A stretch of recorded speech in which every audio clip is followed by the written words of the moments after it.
Hi, I'm Steve Brunson with Catalyst CPA Marketing. And I'm Jessica Levin with 7 Degrees Communications. And today we are actually filming live at the AIM conference, the first ever AAMplify podcast. This is going to be a podcast that's going to be put out in both video and audio format. It's going to be short snippets of information with the best ideas, the newest ideas, and the best minds from our industry. So let's welcome Mark Koziel. We're going to spend about 10 minutes with Mark, and he's going to talk to us about some of the latest trends in audit, and hopefully you'll get something from this. Hi, we're here with Mark Koziel, who is a Vice President at the AICPA, and he's going to be talking to us today about some trends in the accounting world, some areas for growth, and some things for marketing directors to look at for potential opportunities. Mark, we hear a lot in the accounting industry about traditional tax and audit becoming more and more commoditized. From a marketing perspective, what are firms doing? What can marketing directors be doing and marketing professionals be doing to help their firms look towards areas of new opportunity? Whether it's related to tax or audit or other opportunities, where do you see the industry going? And what are some trends and some hot new things that firms are doing that other firms can look at as opportunities for growth? There's a lot, and thanks. It's a great place to start because, first of all, I think the commoditization of the profession is self-inflicted in a lot of instances. We can be our own worst enemy at times, and we hear a lot now about lowballing fees and bigger firms coming down market, smaller firms moving up market, and it's caused challenges for sure. But there's a couple of initiatives, and out of every regulation or proposed standard change comes opportunity. And I always like to see it that way. So in the last year, there's been, most recently, the Data Act, passed by Congress very recently, is going to have huge opportunities for XBRL-related audits, XBRL consulting, which really kind of goes into the data manipulation and data consulting on top of having just the audit expertise and how to really manage big data. On top of that, for smaller companies, because that's kind of a larger company thing, smaller companies, there's opportunities in the financial reporting framework that has changed. A couple of years ago, or 30 years ago really, was the start of the argument that GAAP was too big for small business, and is there some type of private company option that should take place? And in the last 5 years, we've had a lot of dialogue with FAF, who oversees FASB, who creates GAAP, and through it all, when we finally were said and done, June of 2013, the AICPA released the Financial Reporting Framework for SMEs, FRF for SMEs, and that is a non-GAAP option, and one that we're seeing some good movement in innovator, early adopter firms. And I see the marketing role fitting right in that. I've seen marketers, I've spoken to marketers who have led the charge to get some expert within their firm out to the banks to talk about this as an option, get the banks excited about it, and get the banks to make the switch on a couple of their clients. So then all of a sudden they're seen in their local marketplace as the expert in that. And with that, they take the banker and whether they're doing lunch and learns and they bring a variety of banks into their office, or they're doing separate presentations for each of the banks, the early adopter firms have really started to drive that in the local marketplace. And it's the marketer who's behind that, has to get with the audit purists from time to time and kind of move them along, but definitely a marketing role to make that happen. How would you recommend a marketer within a firm look at these new opportunities, evaluate from the standpoint of their firm? Where do their capabilities lie and where are their opportunities? Talk to the managing partner, I think, number one, and just talk from a small business standpoint where they think the options may be, understanding, I think, the mix of clients. And for the majority of, I think, the AIM members, and our members too, I mean, it kind of, the size of firms and the number of members that we have is pretty relative to how AIM operates. That, yeah, the big firms, the biggest of firms, may not be as interested. The Big Four, obviously, they have few, if any, small business clients that would affect. So that's not their game, which is a good differentiator for everybody else. But I will say that there are top 20 firms outside the big four that I've seen landing pages on their website for FRF. And definitely at least a handful of firms in the top 100 who are doing that. And then it trickles from there into what we call our next G400. So, first and foremost, understanding there's an entire toolkit we have at AICPA. If the marketer can grab that, and it's open to anybody, they can grab that and start to look at it and look at the marketing pieces of that, hand off the technical pieces to the technical folks that are in the office and say, okay, step one is awareness in the marketplace, and let's take advantage of this and have the ability to bring our banking contacts in, or we'll go to them, so that we can start the process. The marketing is going to be the start of it, because it'll be it's not a specific marketing initiative where we're going to say we're going to land a specific client out of it, but we are going to increase our relationship with the banks, and they in turn are going to start referring. I have firms that the marketing director got together with the A&A folks, they came up with a game plan, the marketing director set up the meetings with the banks, the technical director would take a particular client they already had a relationship with the bank, they would dummy up the financial statement under this new framework, and they'd say, okay, banker, this is what you received in 2012. This is what it would have looked like under this new framework we just talked about. Can you accept that? Yes? Okay, great.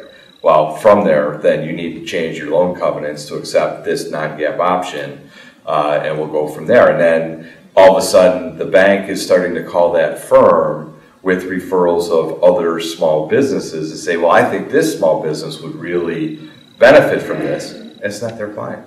It's somebody else's client. So that's the benefit of being that early adopter. This is something where you talked about new regulations, new legislation. That's something that's always an area of opportunity, and I think that's also something that accounting firms need to look at. Is always going to be there. Yep. I mean, if you look at the past 300 years, new regulations and new legislation is something that's constant. Mm-hmm. So looking at that, and you're saying becoming an early adopter is critical. Getting out there first, whether it's with the bankers or elsewhere in the community, with those new things is critical for accounting firms. It's a great area for growth. Absolutely. The one that's still a little future focused is going to be sustainability integrated reporting. But again, I'd much rather be ahead of that game a little bit. And any firm that's in their international association starting to talk to the marketing folks, if they have any, in the international marketplace, especially in Europe, where integrated reporting is moving far faster than we are here in the U.S., but that is the future. It's moving the accounting profession from being historians in an audit and a financial statement that is at a specific date and time, and moving to telling more of a story around integrated reporting is, yeah, here's the financial aspect, but here's the environmental implications, here's the human capital implications, all these things that need to come together into a financial report so people can make better decisions. Largest of companies are moving to that direction, and that will trickle down, because if General Motors does it and then all of a sudden mandates that all of their suppliers need to do that, then that's going to make the change. It's not going to necessarily be GM that drives that, but it is going to be Mercedes, BMW, Toyota, but more so you start into Europe and then get into Japan, and then from a competitive nature, that's here now. I mean, Mercedes, BMW, they're in the States today. They're manufacturing, and we have clients of our firms who are suppliers to those big companies that are out there, and there's a lot of interaction there, and that mandate will come. Jessica, maybe you have a point that you can bring to us on this. When we're talking here with Mark, he's talking about new opportunities, new services. Talk to me about how marketing professionals can take that strategic role within their firm. Help their firm look forward, look beyond what they've always done, not just look at the firm next to them and say, what are they doing? Us too. But how can a marketing professional within a firm really get to be a part of that strategic direction of the firm and where they're going with the firm to enable future growth? Well, it's interesting. Yesterday here at AIM, I sat in on a session on research, and the fact that firms are actually hiring marketing professionals to be in charge of research. And I think this is an area a lot of times, we're tapped for time, and we are, we're busy, and we're reactive and not proactive. And I think there's a lot of opportunity here to step back. As I think Mark mentioned, there's a lot of resources that the AICPA offers, the toolbox, where they can go in and learn about these things and then present options based on the expertise of the firm. And I think a question would be, have you seen marketing directors help to develop internal skill sets and how they might be going about it, where they say, here's an opportunity, we think somebody could do it, but they're not necessarily fully trained on the latest and greatest? Yeah, and training is interesting. First of all, finding the right attitude within the firm, but forcing the issue that we need to do this, right? And giving the partners an option. So the example is funny, and so I had a very specific marketing director instance where she had called or emailed me and said, well, you're probably going to say no, which is why I'm emailing you, not calling you. But we're going to visit banks over 2 days, and I was wondering if you'd be willing to come. And this was in the fall, shortly after we launched. And I said, it's interesting. First of all, nobody's asked, and so I give her credit for that. But if timing worked, all that, I would do it, but not for me to present, because it's not about me in the marketplace, but for me to be a fly on the wall, so I can sit and observe and watch what happens. So the marketing director set up all the meetings with the banks, took care of getting 2 senior managers, not partners, 2 senior managers who had potential of becoming partners charged with this initiative, worked with them very closely on what the presentation was going to look like, what they were going to talk about, not necessarily the technical aspects, but just what's going to interest the banker, because the worst thing we can have is some technician go in there and just go off on all the different technical pieces that are different, but what's going to interest the banker, and then set up a partner who would be there as support to those senior managers who were doing it. And it was just a wonderful experience, and I got to personally witness growth in 2 senior managers from that first presentation to the last presentation on the second day, and it was amazing to see the growth. And it was the marketing director who wasn't the front runner, not doing the presentations, but masterminded that entire process. And that firm has now made the switch that they've had some banks and there's regular interaction. And what I learned, which was amazing, is I fully expected small community banks to be the driver of this, saying that they're a little more maneuverable and they can make decisions on the fly, and that wasn't the case. It was the largest of banks, that say we make decisions up to $20 million locally. The credit analysts were right there. So I was completely wrong in my thinking, which, that was incredible value to me and to our toolkits to enhance that going forward. So that's really excellent feedback, and it really demonstrates the value that a marketing director can have on direction and growth, and really identifying and opening up these new opportunities. What is the best way, if a marketing director is interested in doing this, for them to access the tools that the AICPA offers? If anybody ever has a question, they can always email me, mkoziel@aicpa.org, and we'll get them in touch with the materials. But they are accessible. If you just search on AICPA, you don't have to be an AICPA member, though.